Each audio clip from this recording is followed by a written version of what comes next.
So anyone casually glancing at my channel will probably notice a recurring theme in the games I choose to play. That is to say, if the games I enjoy were people, they'd either be so indie that they listen to Neutral Milk Hotel and eat nothing but avocado toast, or so old that they listen to Frank Sinatra and refuse to eat anything cooked by a foreigner.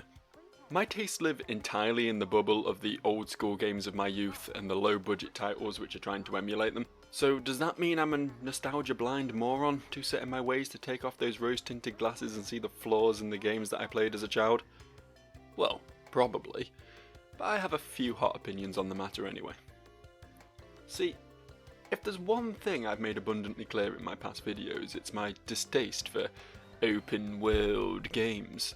And the reason I went out of my way to pronounce both sets of quotation marks in open world is because the meaning behind that term has become so clouded in the last 10 years or so that I feel the need to step up and enforce my opinion as the law it deserves to be, goddammit. But I'm getting ahead of myself. Come with me and we'll travel to the magical faraway land of the 90s, a magical place where backwards baseball caps were still considered cool, where people said the word radical without a trace of irony, and where an awkward teenage video game industry was still blossoming into the grasping corporate entity we know it to be today. The first time I can remember hearing the term open world was in relation...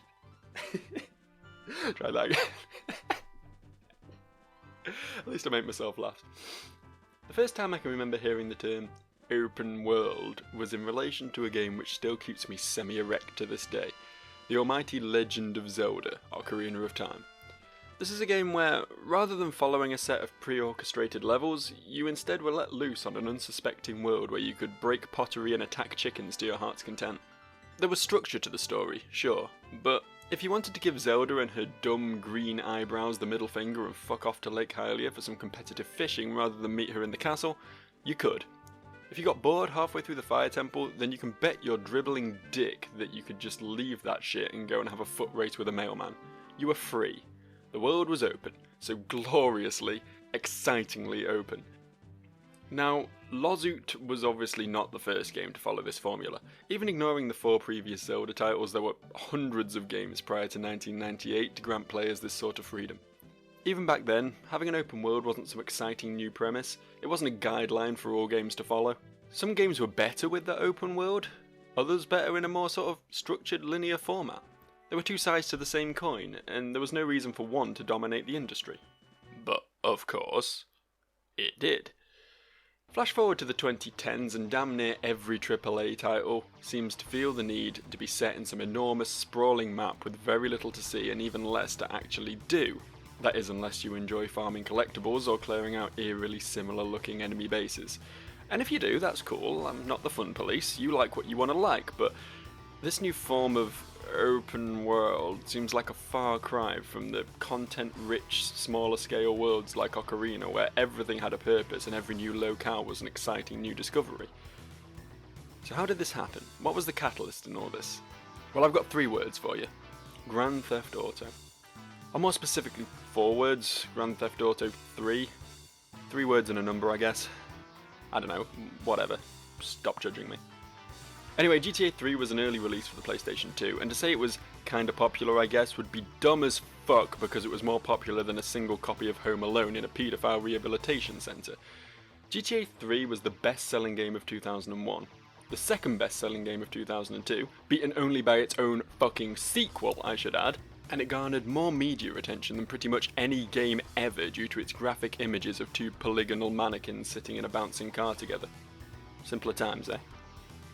The point is, GTA 3 did extraordinarily well, and GTA 3 also just happened to be the founding father of the United States of open world games. I loved the game at the time, you know, before the formula had been milked raw and locked in Ubisoft's basement, but GTA 3 pioneered it all. The empty map punctuated with quest hubs, the near pointless collectathons, the lackluster combat which plays second fiddle to letting the player make their own fun, the slightly racist depiction of Italians. Am I describing GTA 3 or Assassin's Creed? Who knows? Who cares? And that's the problem. So many of these big titles, even established franchises like Zelda and Metal Gear Solid, have jumped on the GTA formula bandwagon now that there doesn't feel like there's any point in playing any of them anymore. I still own my PS2. If I want that experience, I'll boot up GTA 3 again. At least that way I'll be able to listen to the Scarface soundtrack as I play.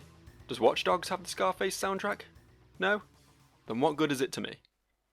I guess the whole point I'm trying to make is that the reason I keep going back to these old games is because I enjoy variation, and somehow the slew of decrepit RPGs that I play around here feel more varied than most of what's going on in the AAA sphere.